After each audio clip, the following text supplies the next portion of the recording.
Welcome to the Country Watch Political Intelligence Briefing Quick Hits, a weekly briefing of hot stories across the world in brief. I'm Denise Youngblood Coleman, and I'm the Editor-in-Chief and Senior International Affairs Analyst at Country Watch. This week, the featured country is Belarus. There are three trajectories in Belarus I'm following: the foreign policy end and the human rights aspect in regard to the persecution of dissidents and the exile of a Belarusian sprinter at the Tokyo Olympics. First, United States President Joe Biden met with exiled Belarusian opposition leader Svetlana Tikhanovskaya at the White House. The meeting made clear the United States' support for pro-democracy protesters in Belarus who have maintained that Tikhanovskaya was the real winner of the 2020 election over long-standing strongman autocrat Alexander Lukashenko. In an interview with Agence France-Presse, Tikhanovskaya said that she had not requested that Biden recognize her as the president of Belarus. Instead, she said that her focus was to place attention on Lukashenko to force him to stop the violence, release political prisoners, and start dialogue. She said that she also asked about helping to support the independence and sovereignty of Belarus, presumably in the face of Russian encroachment. Since the August 2020 election that Tikhanovskaya and her supporters say she won, Lukashenko, an ally of Russian President Vladimir Putin, has carried out a harsh crackdown. Lukashenko's hardline actions against political dissent have focused on protesters, going so far as to jail university students, persecute opposition figures, forcing the likes of Tikhanovskaya into exile, and raiding the homes of journalists. In a particularly audacious move, Lukashenko even ordered that a civilian airplane, a Ryanair flight from Greece to Lithuania, be forced down. The aim? To arrest an opposition journalist, Roman Protasevich, who was on that flight. Forward to mid-2021, and the head of Belarusian House in Ukraine, an entity tasked with helping Belarusians in exile, was found dead near his home in Ukraine. Vitaly Shishov's body was found hanged in a park in the Ukrainian capital of Kyiv, a day after he went out for a regular jog and did not return home. Police have opened a murder inquiry into the matter. Belarusian dissidents have gone into exile in Ukraine, Lithuania, and Poland since the disputed election of August 2020. Anyone siding with the opposition claim of victory or intent on disseminating information about the erosion of democratic rights in Belarus as Lukashenko tightens his grip have found themselves in his crosshairs facing prosecution.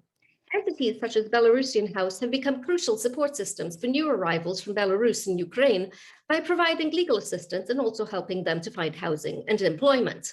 But Belarusian House also has a clearly political mission. Belarusian House held rallies in Kyiv to support the Belarusian opposition and to raise awareness about the repression by Lukashenko's regime. Shishov himself participated in a freedom marathon in Kyiv in February of 2021. While it was too soon to decisively declare the cause of Shishov's death, should it be determined to be a murder, the next line of inquiry would be if there was a political motive.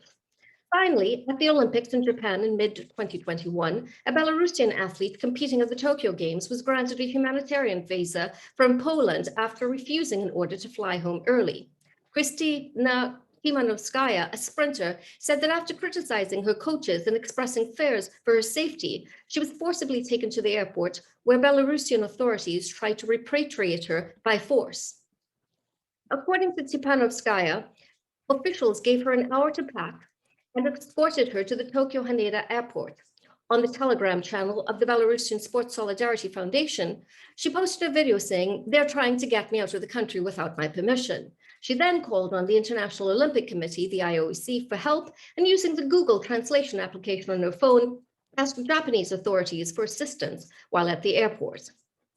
For its part, Belarus claims Timanovskaya was stripped from the team and being sent home because of her emotional state, a claim that the sprinter has herself disputed. As well, Nabila Mazrali, a spokesperson for the European Union's foreign policy chief, Josep Borrell, said the attempt by Belarus to forcibly repatriate Timanovskaya constituted another example of the brutality of the repression of the Lukashenko regime.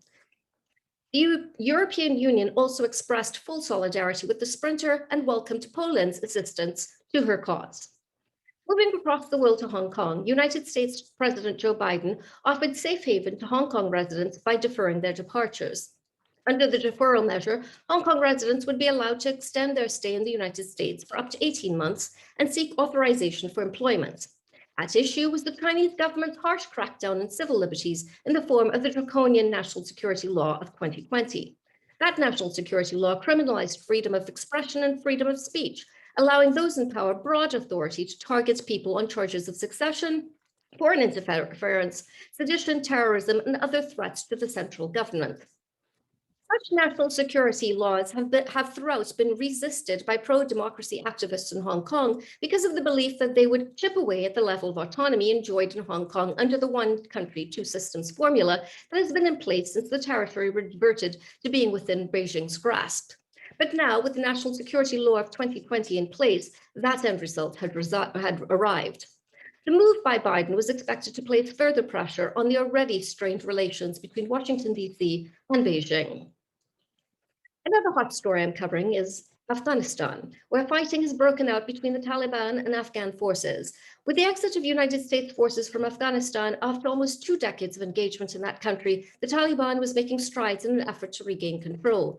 Battles were taking place between the Taliban and Afghan forces in the south of the country. One high-value target for the Taliban was its former stronghold, Kandahar, in Kandahar province, with the militant extremist group battling for control there. In the western part of the country, fighting was taking place in Herat, the third largest city in Afghanistan and the capital of Herat province. Fighting between the Taliban and Afghan forces was taking place in the southern Helmand province, with the provincial capital of Lashkagam being particularly hard hit. Across the world in Brazil, the Brazilian Supreme Court ruled that President Jair Bolsonaro should be investigated for making unproven claims about election fraud. The judge's ruling was linked with an ongoing investigation into the dissemination of disinformation by the Bolsonaro government. At issue was Bolsonaro's attacks on Brazil's voting system, claiming without evidence that it was beset by widespread fraud. Bolsonaro further warned that if the electronic voting system was not overhauled, there would be no presidential election in 2022 as scheduled. The new playbook for autocratic right-wing leaders across the world has been to undermine confidence in their country's electoral systems in order to protest election results unfavorable to them. With Bolsonaro trailing former left-wing President Luiz Inácio Lula da Silva in hypothetical matchups and polling data, it was conceivable that he was setting the foundation in place to argue his case should the Brazilian people vote in higher numbers for Lula. Finally, staying in this hemisphere, I'm looking at the United States, where handwritten notes from former acting Deputy Attorney General Richard Donoghue, released by the House Oversight Committee, seem to indicate that former President Donald Trump attempted to pressure the Department of Justice into declaring significant fraud in the 2020 presidential election. The notes related to a December 27, 2020 phone call between Trump and then acting Attorney General Jeff Rosen. In Donoghue's notes, Rosen informed Trump that the Department of Justice was not able to reverse the outcome of the election. According to Donoghue's notes, Rosen said, "Understand that the DOJ can't and won't snap its fingers and change the outcome of the election. Doesn't work that way." According to Donoghue's notes, Trump responded, "Don't expect you to do that. Just say that the election was corrupt and leave the rest to me and our congressman," R denoting Republican. In a further development, emails obtained by ABC News showed that the former acting head of the Justice Department's Civil Division, Jeffrey Clark, circulated a draft letter urging Georgia's governor and other officials to convene a special session to investigate claims of voter fraud in that state, with the ultimate aim being to overturn the election victory of Joe Biden in that state. Clark wanted former acting Attorney General Rosen and the former acting Deputy General Donoghue to sign off on the letter. Both men refused. In a statement, House Oversight Committee Chairman Carolyn Maloney characterized Donoghue's notes as follows. These handwritten notes show that President Trump directly instructed our nation's top law enforcement agency to take steps to overturn a free and fair election in the final days of his presidency. She added, "The committee has begun scheduling interviews with key witnesses to investigate the full extent of the former president's corruption, and I will exercise every tool at my disposal to ensure all witness testimony is secured without delay." In the next edition, the featured country will be Afghanistan, as several Afghan cities fall to the militant extremist Islamist Taliban. I'll also be covering an attempted assassination of the leader of Madagascar, the potential collapse of the government in Poland, Sudanese war criminal Omar al-Bashir's finally facing justice, and a long-awaited infrastructure and reconciliation package championed by President Joe Biden.